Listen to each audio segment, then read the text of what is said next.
Okay, let's begin. So, hands and feet. Usually, when we do portraiture, we are focusing on the face and that too on the front. So, next week, we are also going to do side profile and three-quarter profile. But another way of also learning portraiture, or not another way, another part of learning portraiture is learning how the entire body can communicate. An emotion or a posture can be more evocative than just drawing hands and feet. And this comes in when, say, for example, you are drawing a bunch of young people sitting at a coffee shop versus drawing a bunch of older people sitting at a coffee shop. They all look the same and they all look very sticky and matchy, and we need to change that into lines that the you can tell an age, you can tell a gender with just the lines. Now, similarly with hands, there is so much we do with hands. Sometimes the hand looks soft, sometimes it looks hard. There is sometimes there's emotion that is not sometimes, every time there is emotion. But when we try to make it, ek to everything looks very two-dimensional. You don't get that depth and you don't get the roundness. No matter what you do, it just looks like four flaps of paper that have been folded in or something like that. And the reason for that is quite simple, really, because if you think about it, the hand is pretty two-dimensional. It's like a very thin thing. However, it does have each individual digit has a certain roundness. So if you look at one finger at a time, this can look like a cylinder. But put all these cylinders together, this just looks like a wall which is flat.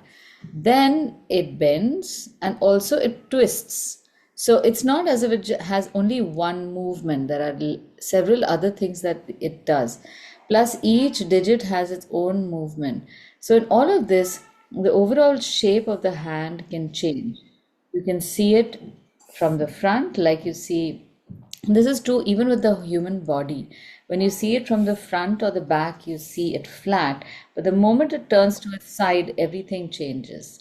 With faces, you can see the front. The moment you turn it on its side, you don't see the features, but they're there. Somehow you have to show that. But most of the rest of the head is just the head without features. So all these peculiarities require you to study that particular feature in detail. So I'm going to break down the hands and feet bit today, starting with just how to see hands in basic shapes. So let's start with some pencil sketches.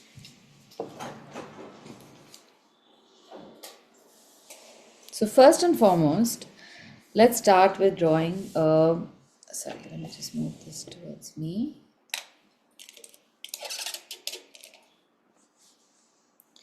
Let's start with drawing just a circle.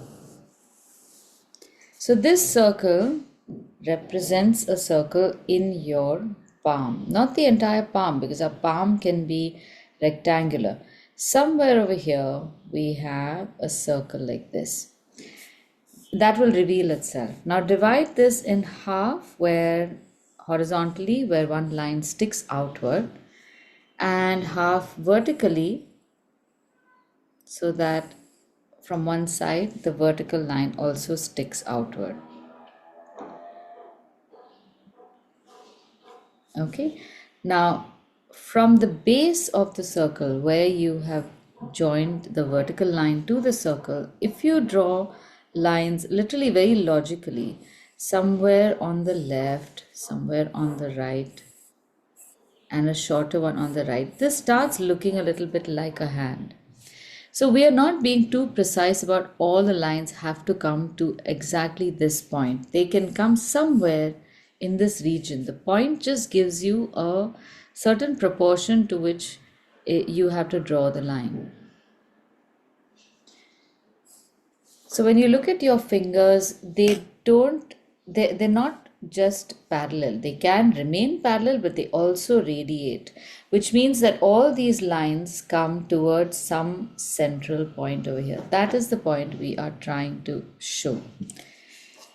Now, let's very simply give the fingers some thickness. So let's draw some parallel lines on either side, but leave a gap in between these. And also don't end the line on top. I'm drawing these lines slightly above the circle, not even touching the circle.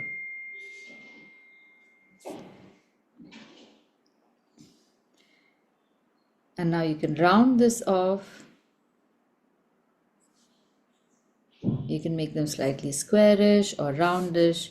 You will be able to visualize these as fingers. It's very easy. All right.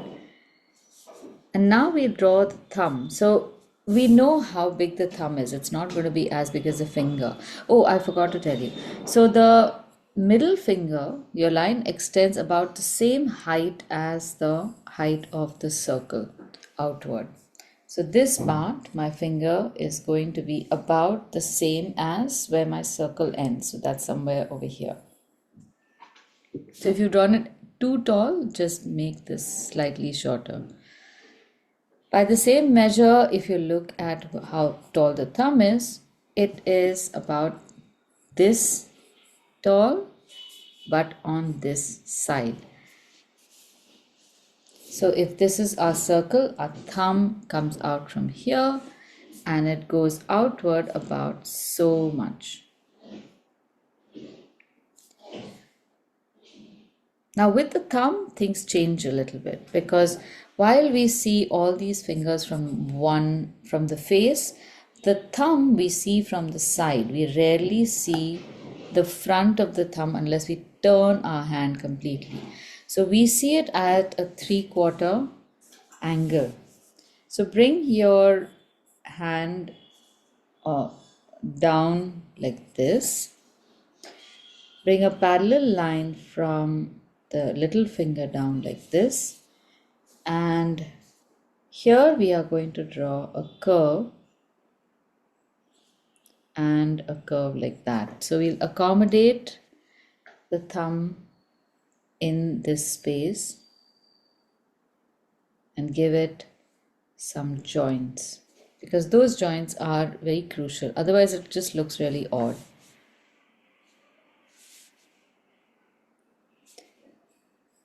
And now you can bring your hand down into the wrist. So this is just a basic matrix for making the hand. Everything is adjustable. Look at the fingers you have made. Look at the thumb. I think my thumb is very low. So how about if I make my thumb somewhere here?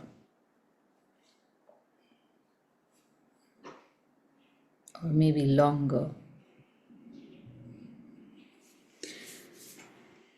Because everyone's hands and fingers and thumbs are proportionately different, you must try to play with the structure that you have. Maybe I'll make it like this. Okay, now without joining the fingers at this point, can you repeat this on the other side? This time maybe we can draw the thumb on the other side. If it is as mechanical, you don't have to look at your other hand to draw this. We draw 2 lines on the left and 1 line on the right.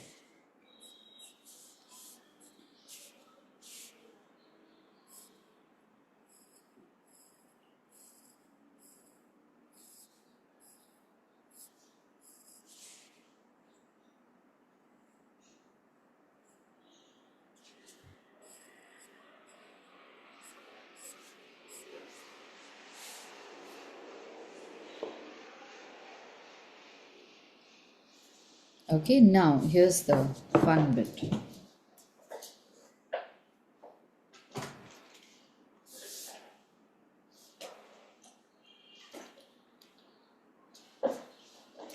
Our fingers are not joined at a point. There is a horizontal line you see between this. This is the fold of skin which looks like a web. And some people have really webbed hands also. So, what we're going to do is on the first hand we drew, we are going to draw a line that runs across the base of the two lines coming from the two fingers.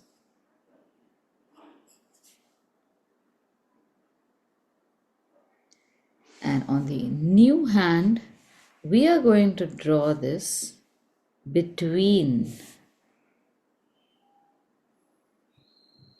the two lines. Here it's at the base, and here it is between the two lines, so that the fingers seem to be coming lower than the webbing.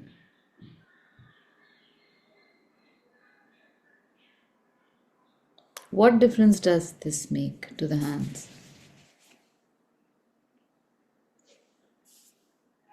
That is more webbed. Second one. Yes, more web, but is there any difference in that other than the webbing part? Or because of the webbing, does it change how the hand looks? More shorter fingers. Shorter fingers, yes, but that is not it. Okay. I think the positioning of that lines is indicating it's a left hand or a right hand. Okay. Maybe that's my eyes are You're- seeing it. Yeah, you're close in a sense. The position of the thumbs is giving you an idea of left or right. The webbing actually will tell you whether you're looking at the hand like this or like this. Ah, okay.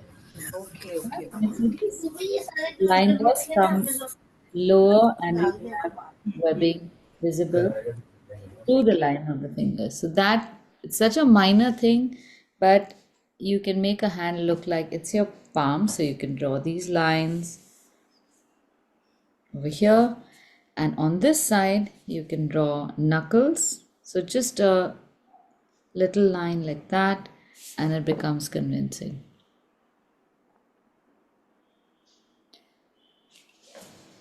Okay, so now there's a whole lot of stuff you can practice like this. You can make these fingers with you can make a few lines over here to indicate the joints of the fingers, but don't do too much of it. Just a small line here or there is enough. And also, the moment you make a line, the hand starts looking old or calloused. So, if you want to show a soft child's hand, don't draw this. Between children and adults, these proportions will change. So, the length of the fingers, the size of the palm will change. And also, I guess the straightness. So, if we draw slightly crooked hands, they will look oldish. So, let's try making this very mechanically. We have no reference. Let's change some proportions. So, you draw the same palm, shorter fingers, and a shorter thumb, and draw slightly chubby fingers.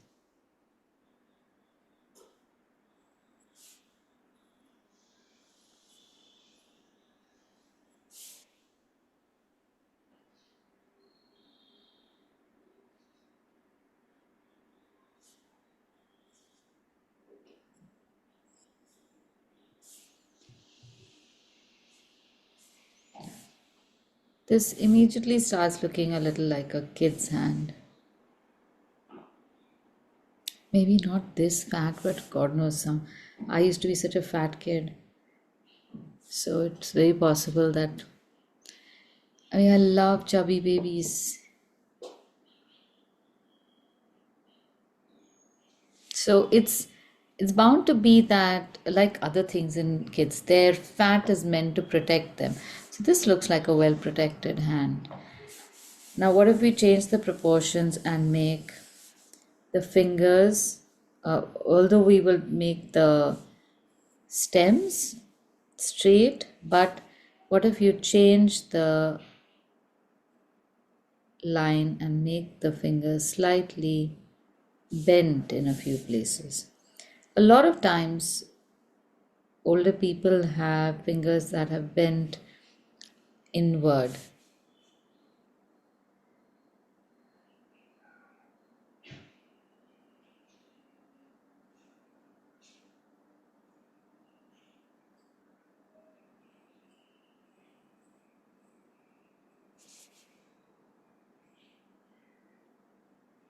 And also, the line can be a little ragged.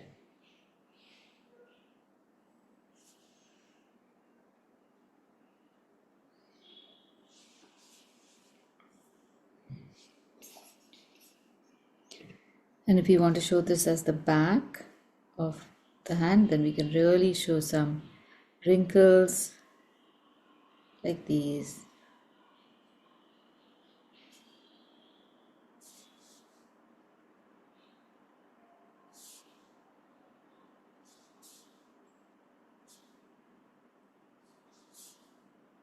Very marked, almost calloused knuckles.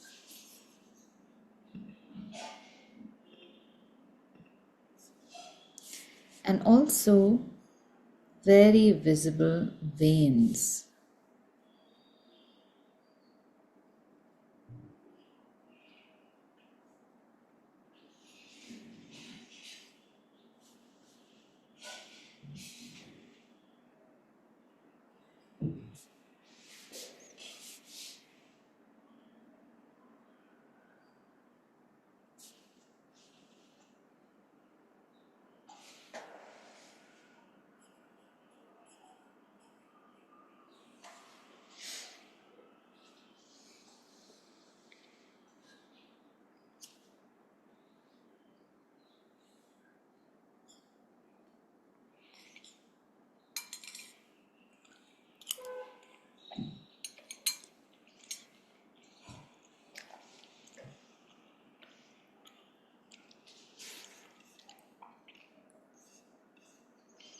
Now, with this in mind, let's try sketching these hands that I have shared.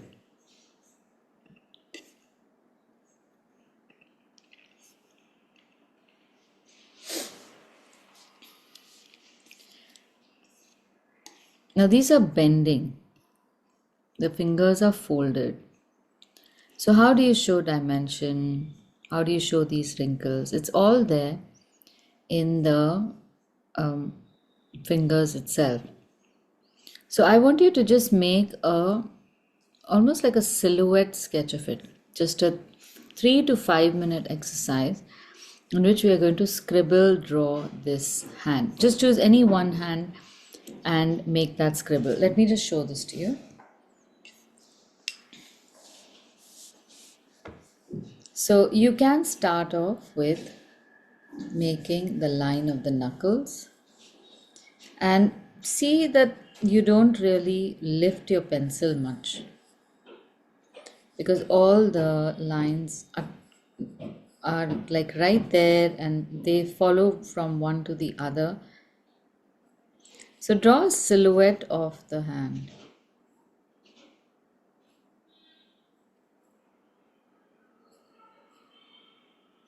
And in that silhouette, if you feel you don't know how the shape is going, whether you're right or wrong, then you can draw extra stuff in it. Like if you don't know how the line goes around the nail, draw the nail. And then make the knuckles and the skin between.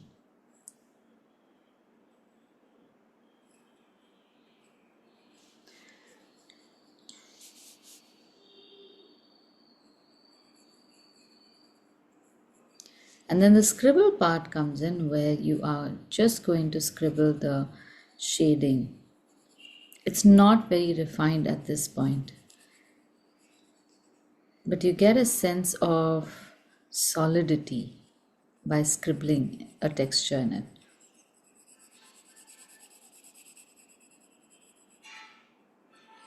Then wherever you have things like knuckles, you can make them like this.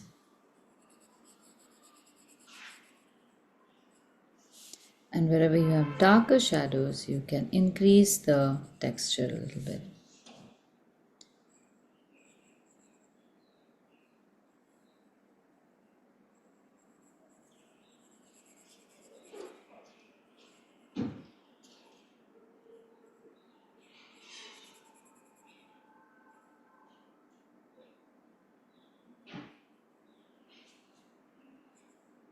And as you shade, you'll start seeing the proportions making sense. So you can start adjusting them.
Done?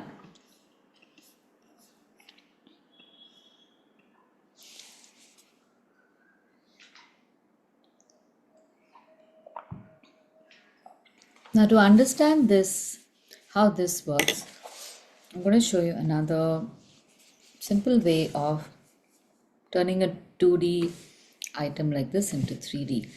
So here we are going to furnish this sketch with extra elements, which is going to give it the illusion of 3 dimension. And that is going to be by adding these digits of phalanges in the shape of little like cocktail sausages stacked one on top of the other.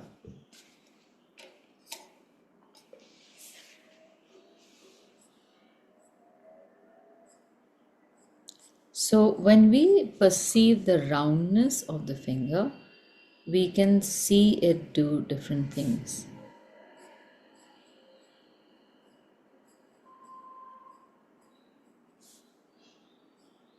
And here you have a triangle and another fat sausage like this.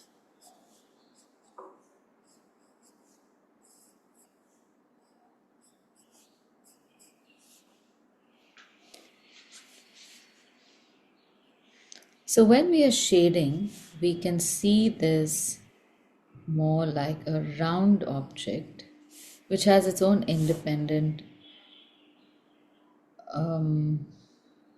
segments. And also, if each of these is treated like a cylinder, we know how to shade a cylinder. So you know that you can make slightly rounded lines and your object will start looking more cylindrical. So these are the hurdles that we face. How do we make this look like it is 3 dimensional?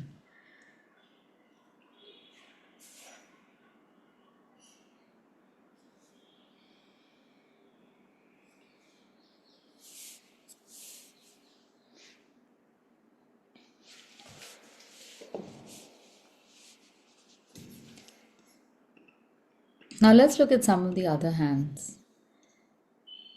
Remember when we were doing the body, I had asked you to keep the posture of the hand like a diamond shape. And that diamond shape is the easiest thing that the hand can do, because if we look at the tip of the middle finger and the wrist as one end of the diamond, or the opposite ends of the diamond, and the little finger and the thumb form another diamond shape. So it's almost like a parallelogram which is attached on one side to the wrist. And the same thing spreads out. So you have a shape like this, which is also a spread out diamond. If I were to take my thumb closer, say over here, then my diamond shape would probably be like this. If I bring my little finger closer, this is how my diamond would look. So essentially, it's a diamond that gets spread out, and the middle fingers, the index, middle, and the ring finger form a clump in the center, and the thumb and the little finger spread out a little bit. So when we are trying to draw this, some parts of our circle change and we can start seeing the lines. So you see the line of the knuckles, and you see almost a polygonal shape for the palm, and the rest of it remains the same like the circle. So from the base you have all these lines going, but they are now closer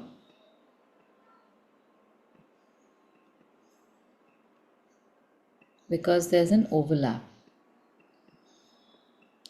So while for the hand that looked in the front, actually we didn't even use the photograph for that. If we want to see this as a circle, our circle has now become an oval. But a better sense of this hand, because we're seeing the back of the hand, comes from the line of the knuckles and the angle of the wrist. Okay, so we'll try making that.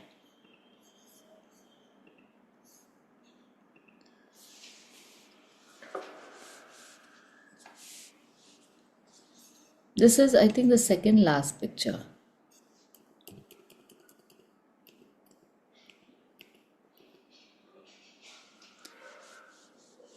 Okay, so the knuckles are often also not an absolute straight line. They will be slightly rounded. Draw the line of the fingers like as if it's going through those finger shapes. If you can't see that, then just draw the outside of the fingers. You'll be able to see those very clearly.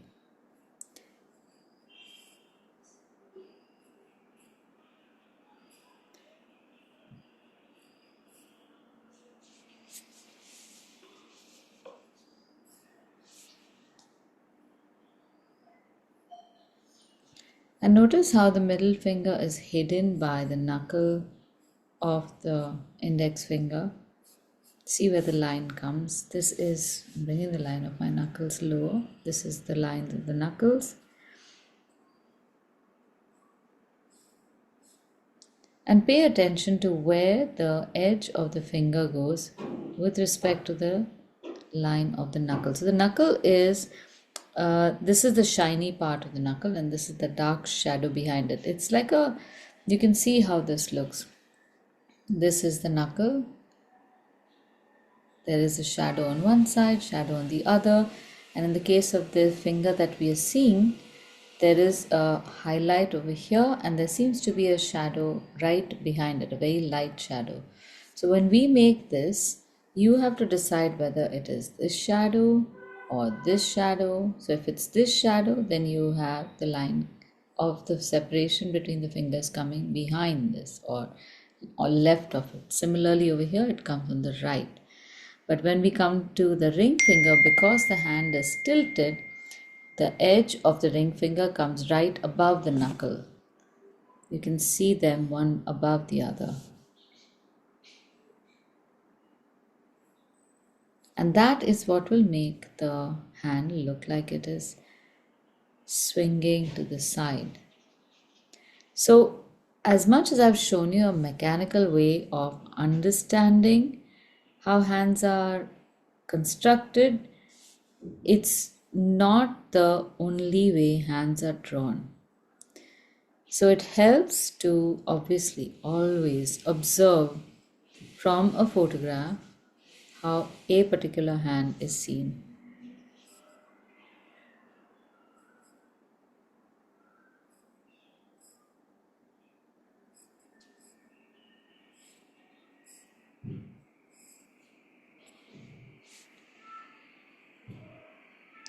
Now, if you look closer to at the nails, that's another problem area.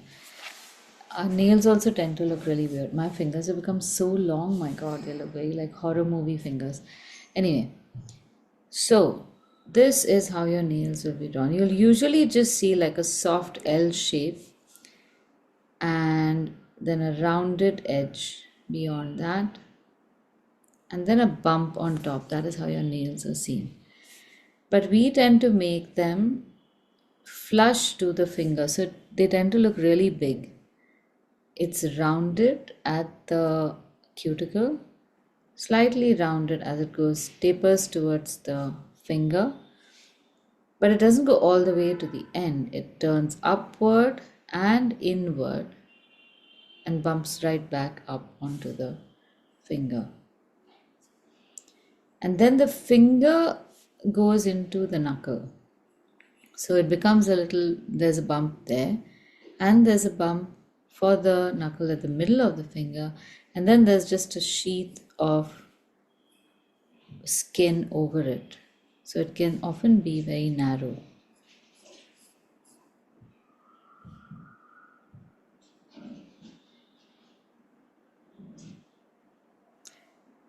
As much as we neglect the nails, if you are able to draw that silhouette of the nail, it really changes the game for your sketching.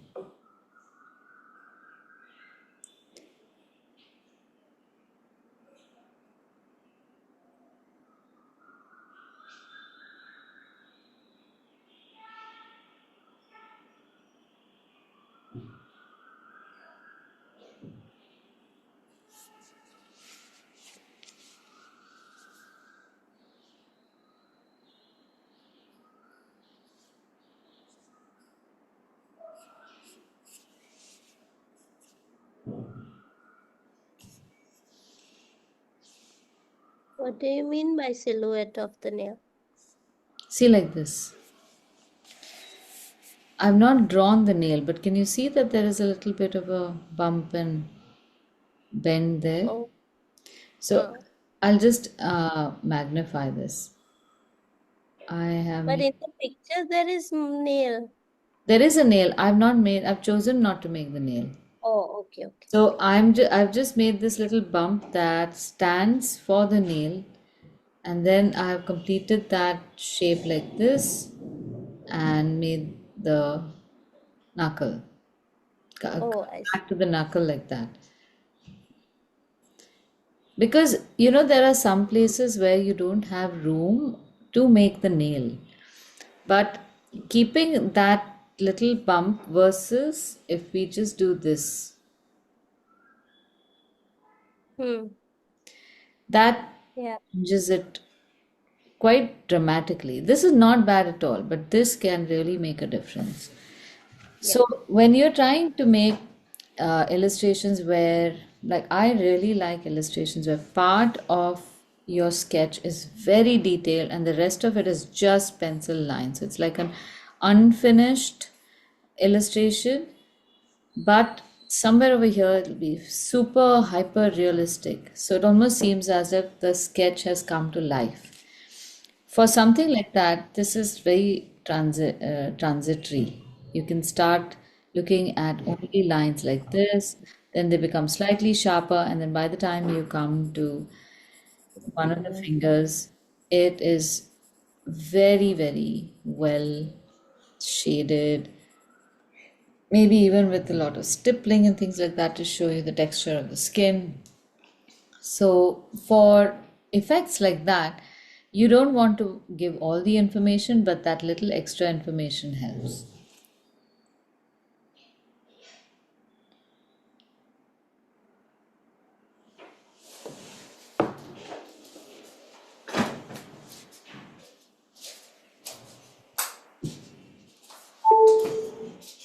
Now, when it comes to shading something like this, if you shade the whole thing black or dark, how are we going to show dimension? And also, should we show the veins and should we show the bones of the back of the hand? What do we do? So, start off first with identifying the highlights. There are some gentle highlights and some light spaces in the hand. So, you start marking them out.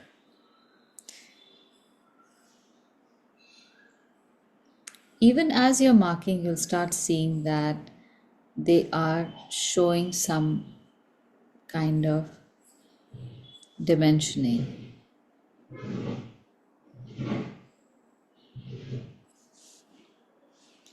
Then there's this whole patch over here which doesn't have any shadows as much, coming down to a big patch on the wrist. Now this is all very subtle.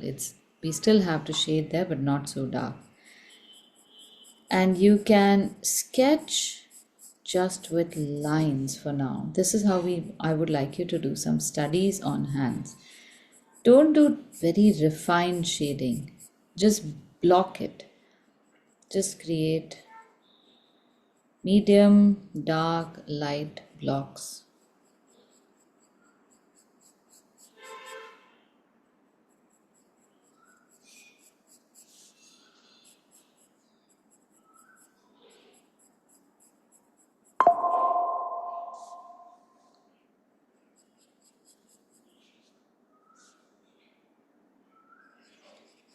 There will be some sections around the knuckles where you want to make it dark.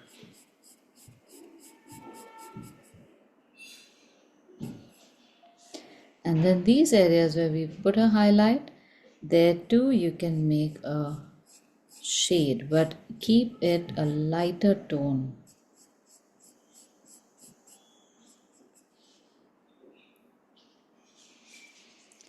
And you can build depth selectively in a few places with just these lines.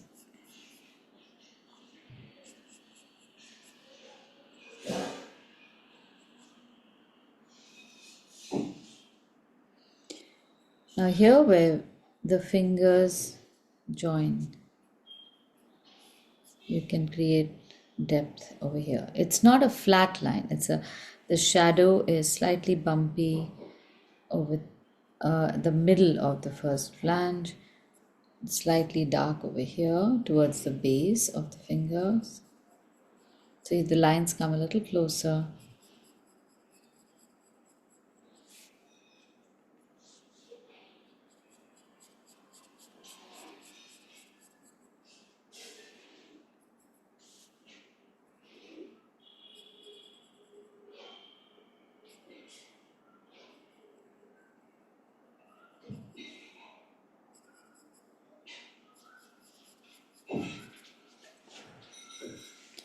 So when you see hands like that, okay, now just observe whether you are seeing this as a three-dimensional hand or a two-dimensional hand. Because now to make it three-dimensional, it's fairly easy because we can start adding contour lines to the hand. Even before the contour lines, the hand will have looked reasonably three-dimensional.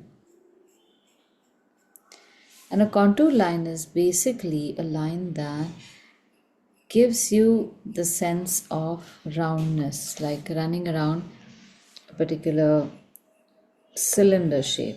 Exactly like this, but now on the more detailed hand. So here you need to see how the angle changes. Now when your finger turns away, the lines also are going to turn upward. Otherwise, it can look a little weird. See? Now, if I were to make the lines looking bending downward in the part where the cylinder is turning away from me, it will look really weird.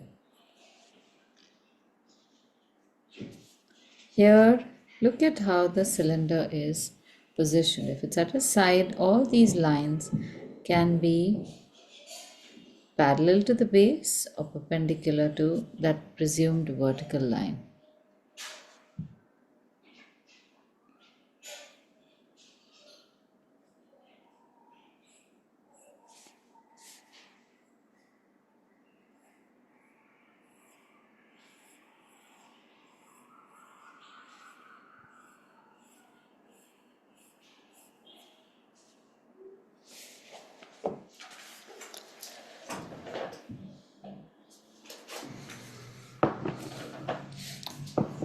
Okay, any questions about hands? I have given you 3-4 other options which you can draw also. If you're comfortable with the hands, then I can move to the feet. Do you want to draw one by yourself, one hand by yourself? Let's see, Shivani is.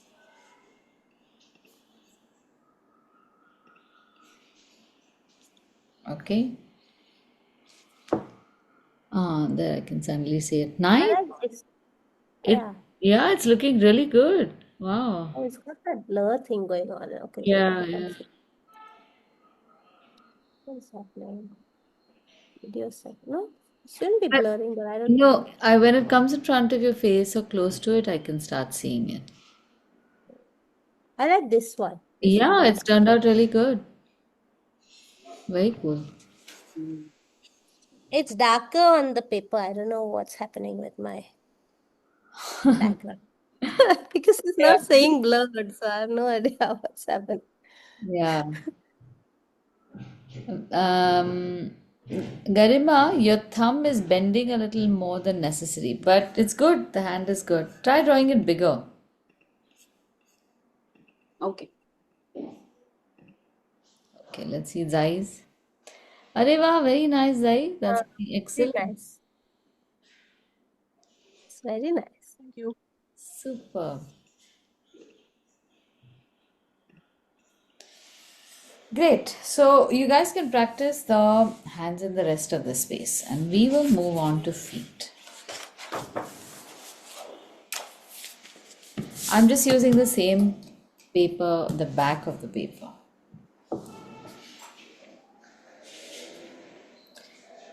All right, now for the feet are another conundrum altogether. We have, if we look from the side, the feet look like they are like a triangle, like a right angle triangle, maybe. It could also be an acute angle over here because we have a heel. If we make it a right triangle, then our heel will come here and we'll have to be forced to draw our ankle like that. If we draw our ankle right above our heel, we are going to keel over. So this is the triangle that we will draw when we are drawing full figures because it's much easier. But when we start drawing the foot, we have to change the angle a little bit. Then also, we have to accommodate fingers, which are basically like little quarter or semi hemispheres at one end. So if I were to make a foot looking sideways, this is how my foot would look. There will be an ankle on top of some thickness, and from there I will draw the heel coming to the back, but instead of making it round, I'm actually going to give it an angle like that. Simply because when we think of rounded, we tend to make them so rounded like that, it just looks awful. However, if you bring it straight down, make a straight line and angle the heel, it looks a lot more believable. Then from the ankle, we have an ankle bone and we have the top of the foot coming downward, which is also something we don't realize. It does come down quite a bit. We will often make our feet flat like that. Now, if it is the inside of the foot, we will make a thumb. I'm making a shorter foot. Sorry. We'll make a thumb that points upward like that. And there is some padding on the foot. This is for the flesh of the fingers. Then you have the ball of the fingers, which is this fleshy part here. And then this becomes the arch. There is actually an arch, so you ought to draw that. And from somewhere on the left of the arch, you will extend a line for the heel.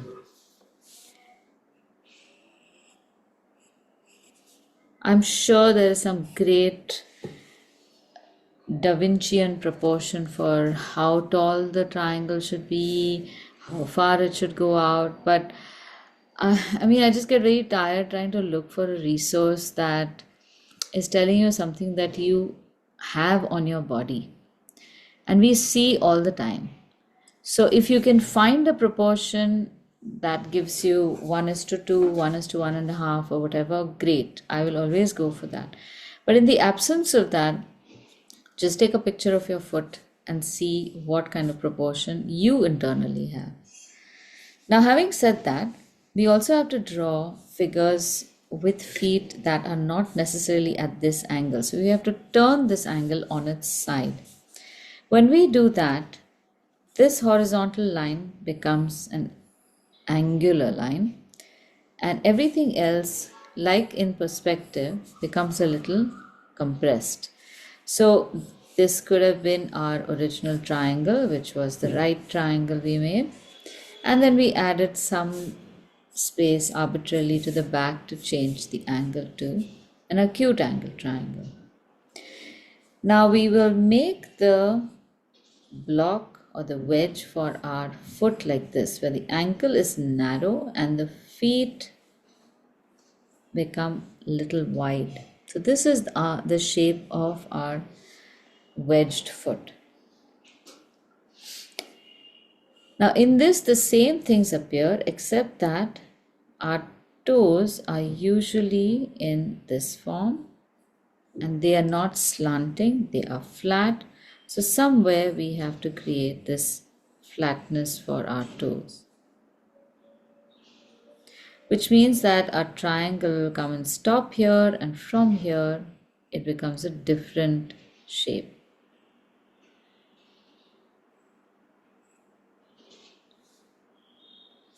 So if we want to draw the thumb first, we have to draw it again foreshortened, which means that we have a cylinder like this, which we are seeing from the side.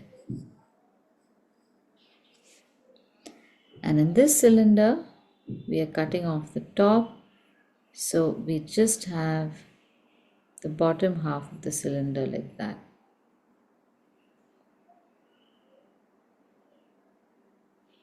It's like this part is cut off.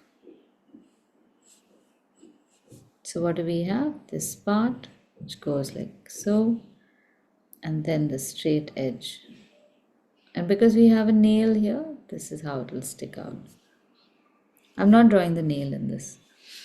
Now for fingers, there is really no reason to draw all the 4 fingers. But for some reason we feel compelled and we will sit and draw each and every one thinking that that is the way to go. If you want to, go ahead and do that. But you really just need to show the silhouette of the fingers. See, like this. The job is done. Once your fingers are made, then you know what angle you want to make your foot and all. So at any point when I give you something like this is the triangle we need to make, please be logical and see whether your foot requires such a tall arch. Now, the fun bit over here is the overlapping. Everything we do in a hand or a foot is overlapping. Overlap, underlap, overlap, underlap. This is how the foot goes. So, the finger comes up, overlaps the line that makes the ball of the foot. That's here. Then from underneath that comes the arch, goes towards the back. Oh, I think this can go further.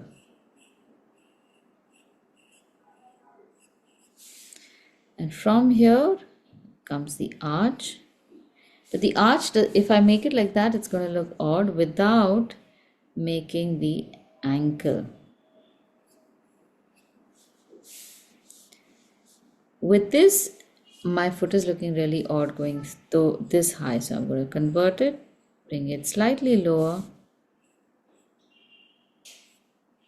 take it up, also add another bone as an ankle there.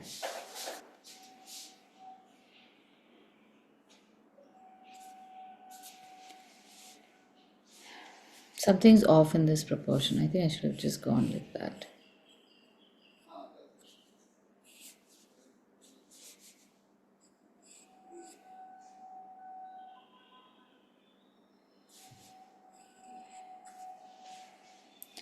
Okay, the point is that when you have a foot seen like that, you turn it on its side, it becomes like this.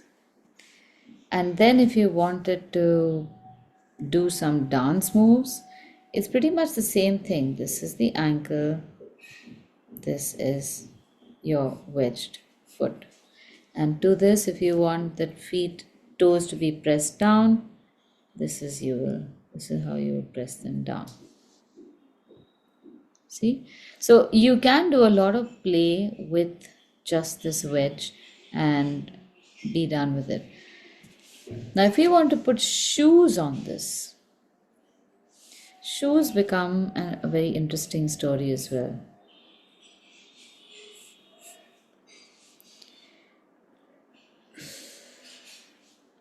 For men's shoes, very sensibly, they have a base like that, but we can't just draw this flat. This is what makes our shoes look really weird. They look like little bunnies or just blobs that we're wearing. Why? Because we do not have thickness. So if this is the sole, at this angle, you're not going to see the sole without thickness. So the thickness comes from the center and goes to the back. Also, we don't have flat feet, so we take this up, but we also accommodate the arch. So everything goes inside in the arch.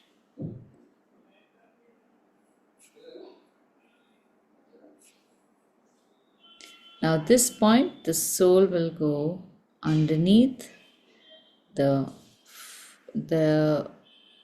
sheath around the foot, and that will stick out a little bit. So it's like two weird shaped cylinders, one on top of the other. We see this phenomenon also in jars with lids. Once the lid comes on top, anything below that goes inward a little bit. Now we need to add something around, and that is rounded. So it's not just a flat line like that where we'll put shoelaces. So how do we show roundness? Literally with these lines, if you have them. If not, then lift up the line slightly above where you have drawn the sole Make it rounded on the top and identify where you want the shoe to stop and make it round over there as well. So these lines, these contour lines can start giving you an idea of how the stitching of the shoe came about to be.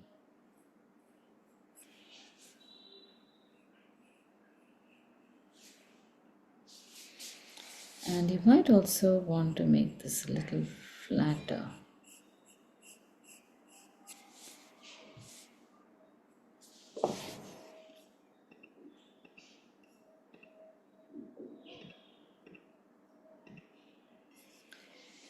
Now, if you want to draw the sideways shoes, here is one wonderful shoe reference.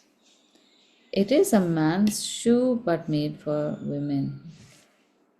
Now, can you see how that roundness is very visible because of the lines, the overlapping, the overlapping of the line over here, how much inside the body of the shoe goes from the sole in the front and the back,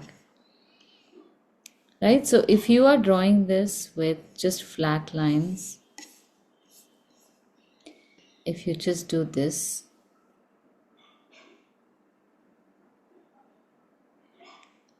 you might not get the roundness.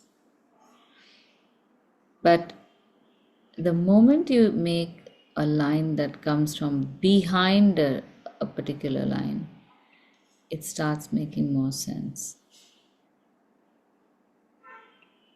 And I could modify to a wedge shape if I wanted.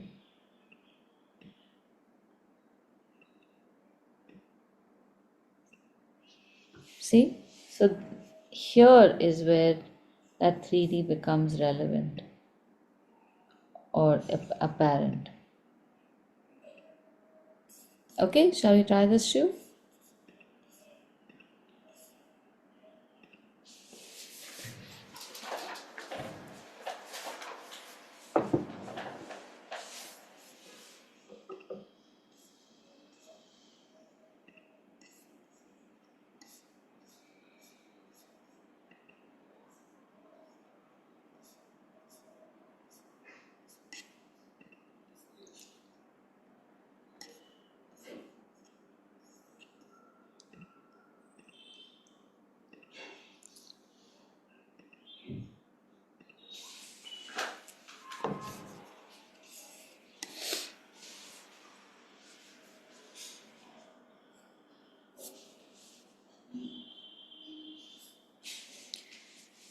So when you're beginning this, you can resort to making that triangle shape.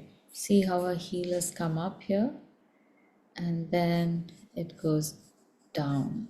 So our triangular wedge is not one solid wedge, obviously.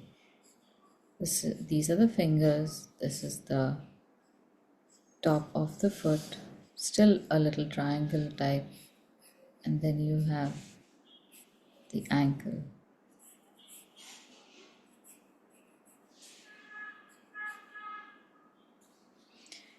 After this is drawn, you can also convert it to 3D, so you get that little depth. And then you can start making the shoe on top of it.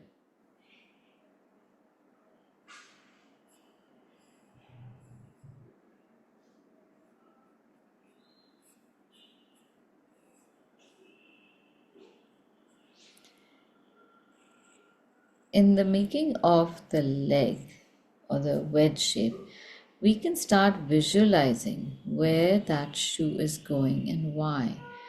So it's not as random an act. Otherwise, when we don't have context and we're just drawing the shoe, it can just seem like, what part am I drawing and how far does it have to go? Here we will know how far it has to go.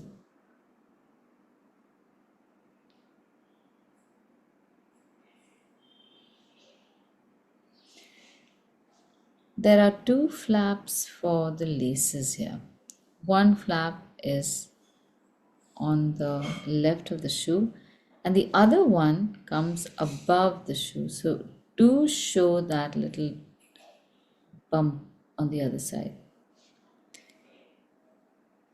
And whenever drawing shoelaces, please pay attention to the lacing. Otherwise, don't draw the laces, I mean the flaps at all.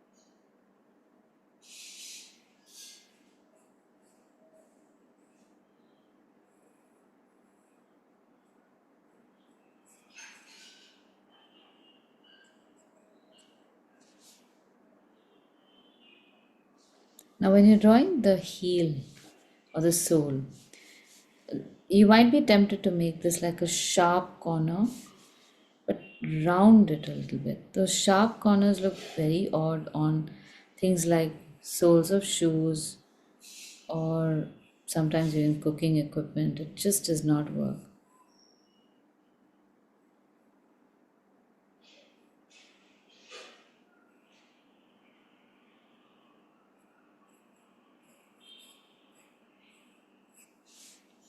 When you're making that heel, just extend the line out from the front of the shoe towards the back so that you don't make the heel parallel to the front. The foot should look like it is slightly tilted.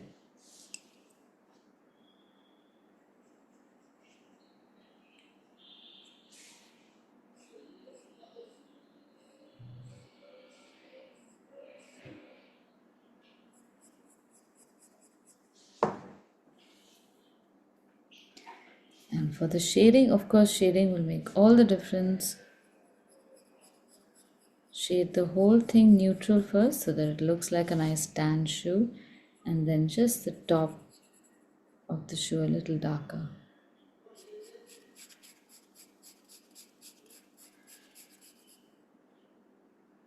And here we have a little shadow on the heel and towards the base like this.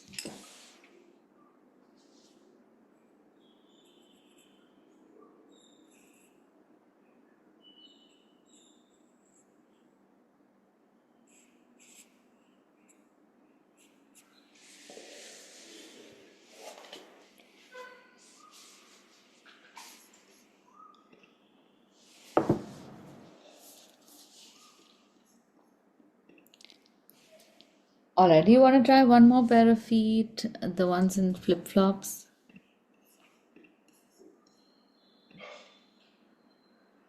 Okay, I'm just stepping away from my desk for 5 minutes and I'll be right back. Which flip-flop? The first picture, The blue one. blue flip-flop, yeah. Okay.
Okay, how's it going?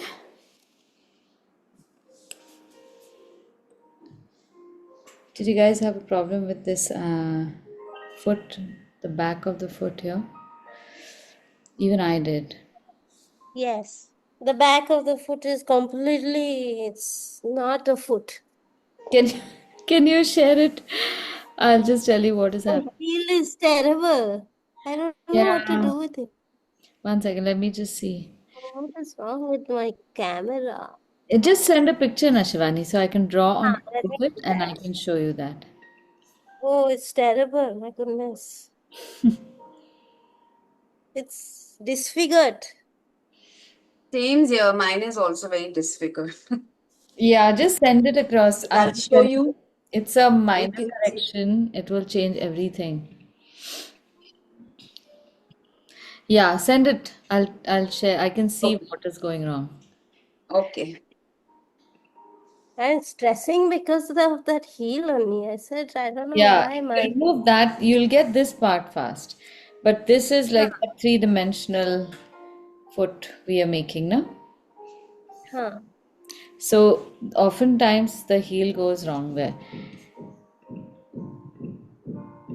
Even when I was drawing it, I said something is really off. Okay, Ritika's already shared her.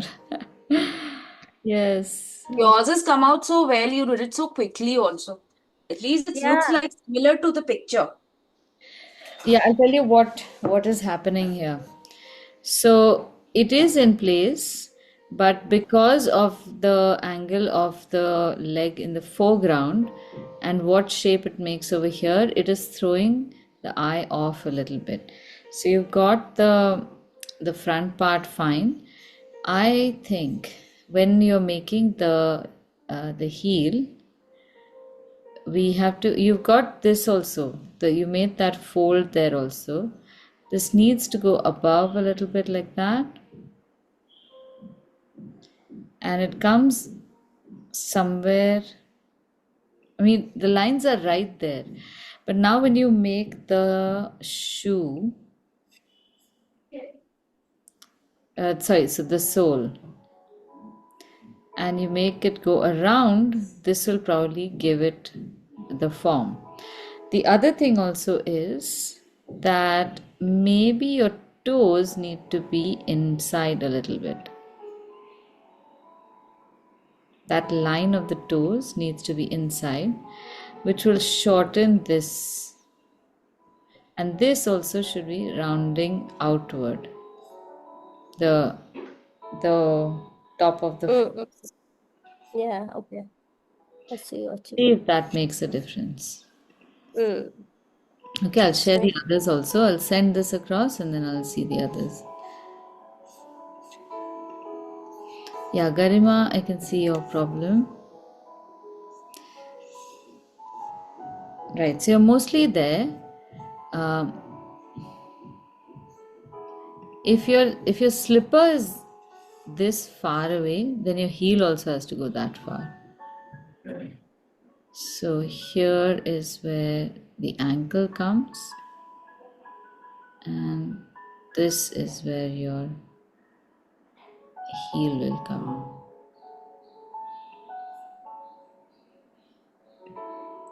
And even your slipper, actually, the foot is looking very nice, a very like Indian painter kind of foot. This line also has to be rounded in the opposite direction, simply because the foot will always accommodate the slipper like that, not coming inward. That is changing how the top of the foot looks. And now when you make the sorry, what is this line doing here? Now when you make the slipper, here it will be slightly flat and then Okay. come round, and also flat and then rounded like that. Okay. Then it should change it a little bit. यहाँ से also reduce it. It's not that pointy. Yeah, yeah. Okay. It's really so magical. You feel it's just the same lines. How they look different. Ritika, yours is looking quite nice. Are you happy? Yeah, I think the वही उसमें at the back, you know how it like little bit off कि वो heel थोड़ा सा या वो Yeah, sleeper थोड़ा पीछे होना चाहिए.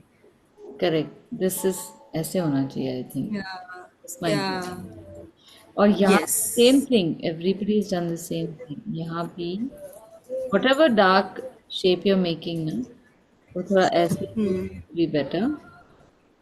Sorry, नीचे से. And the rest of the feet are थोड़े से ऐसे इसके पीछे हैं. Uh, That will change. yes, this will change. Yes, yes. changed it a bit Okay. after you said. Nice, I Shivani. think, It's looking nice now. ah, Ah, now I think okay. Now it's looking better. ah, Good. Okay, Susan's is looking nice. Are you happy? You're happy with it, na, Susan? Yeah, I darkened it a little bit and said another one. But yeah, I mean, yeah, I think, sometimes I feel it's very hard to fix the first point of reference in a photo and then adjust measurements according to that. Hmm. So I find for me, like for example, I expect to make a foot a certain size. So let's say I draw an oval or whatever shape, triangle, whatever I draw.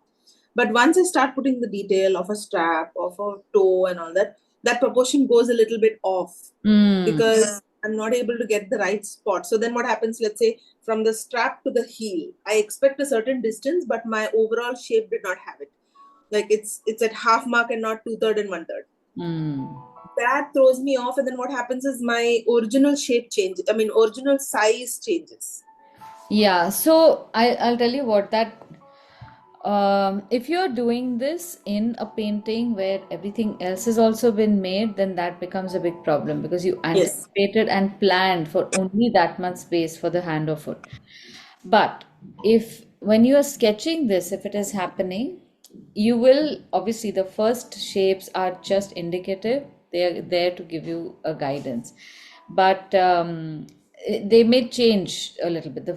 If you start making one part of the foot, the other part might be a little long or short. Then you have to adjust your basic framework. Now, I would recommend doing that for just isolating a foot sketch so that you start seeing how far your fingers come and how far your heel comes, where does how tall the arch goes and things like that. Then when you're making it in your picture, you will already have anticipated all these things. You may not even have to make that guideline. You Correct. should be able to do it well enough. But I want to show you how to draw some basic feet.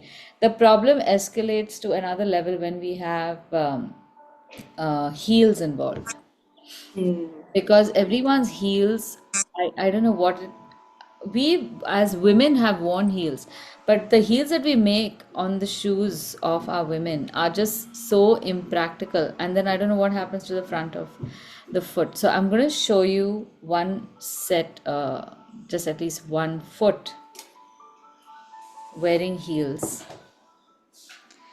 We start off with something like that. We just observe this first, don't draw it. So suppose here we have visualized our triangle and our feet. Suppose we want to take it really high, and these are our feet. We already get a shape of the toes. This is our heel.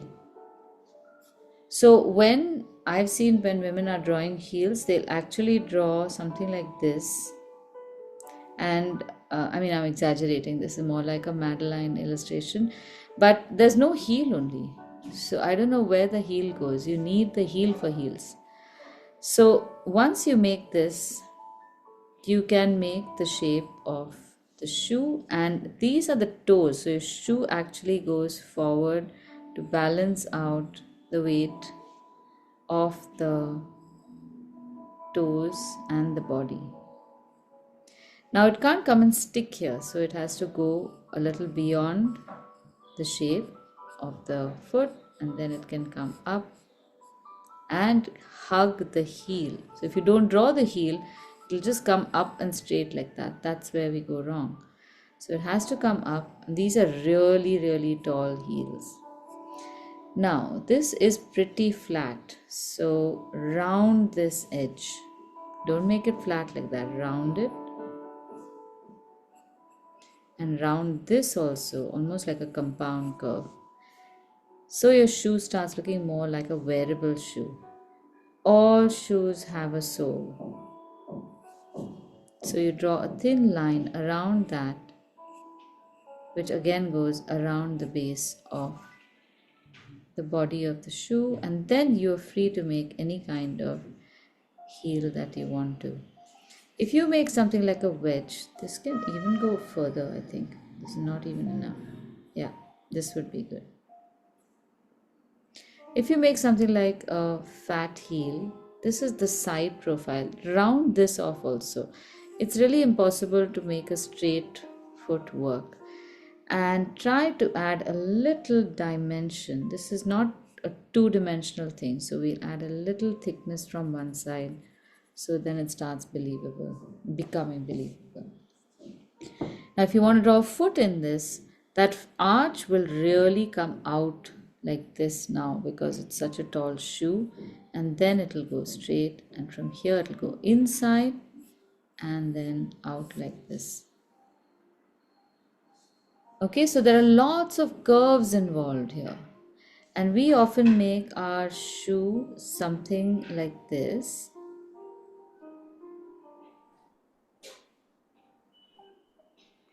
And it does not look very natural. Now, if I want to turn this to its side, the same thing will work. This is the heel, but then this is the top of the foot, and this is the toes. It's the same shape, but now it is bending because it has got so many joints. So the leg will come like that, your toes will be over here. This is your foot. And on this, the shoe will sit like so.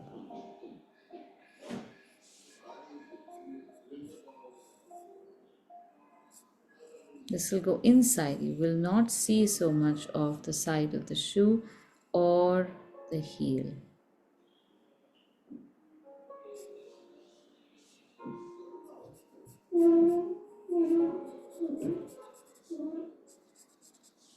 See? So where if you can start visualizing the foot, then drawing shoes becomes a lot easier.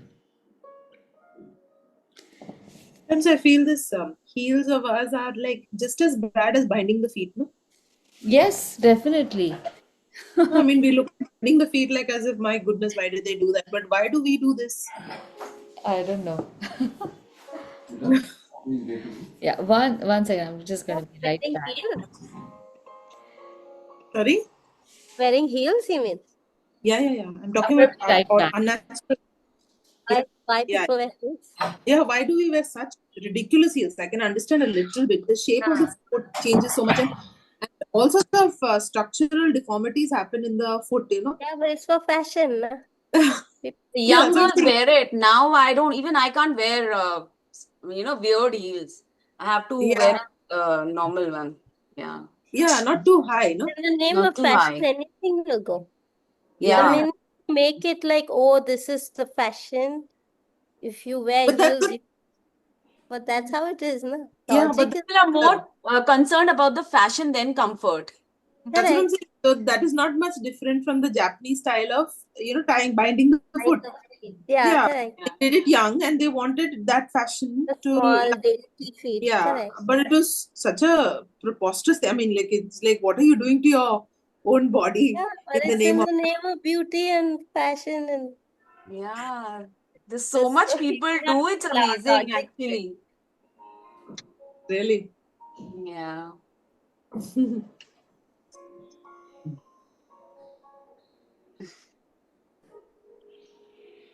Chalo. You'll send the pictures, Aditi, in the group. I think she's not here. Yeah, Oh, nothing yeah. she will send. Oh, I see. I thought I saw her name, so she's. Someone must be at the door. I don't think she Oh, sent us a heel shoe, no? Has she sent us a no, she heel? didn't. That's why I No, want the no, shoe no. one. Sorry about that. There's a carpenter here. I had to give him some instructions. Okay. Any questions? Aditi, just I'd sent you a picture of the group. Uh-huh. Send I us some have picture of both heels now. also. Okay. Yeah, for practice. Zai's is good. I saw yours, Zai. Tell me what Oh, yours. sorry. Maybe I did. No, I don't know. I think hers is good also. It at least looks like a foot. Yeah, it looks like a foot, Okay. just slightly flatter angle, but it definitely is The yeah. angle is a different angle, Yeah. not the foot angle. That's all. But it at least looks nice.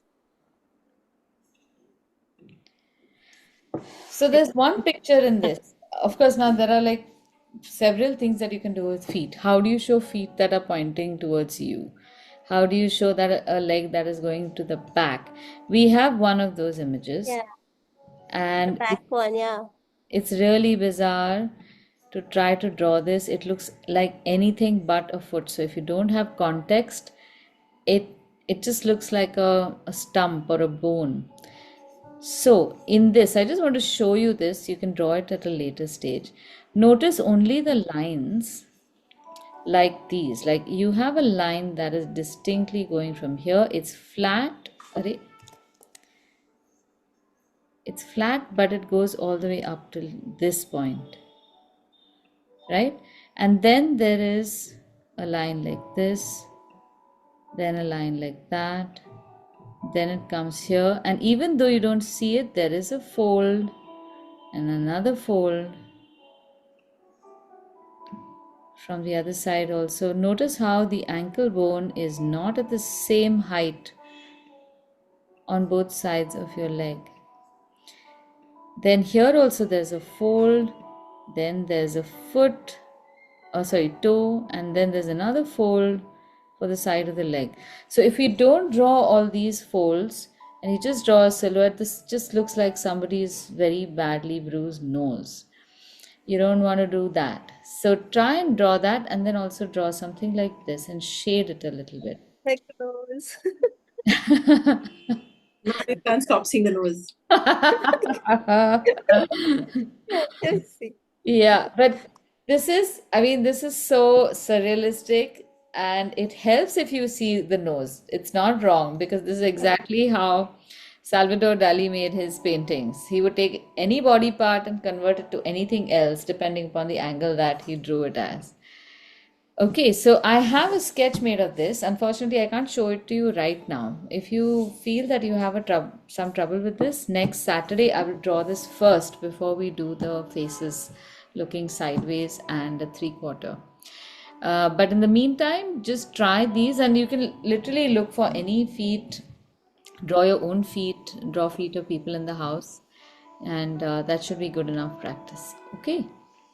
Need a foot massage and pedicure. Terrible. Cool. Okay. See you guys. Bye. Okay, bye bye. Bye. See you. Take care. Bye. Bye.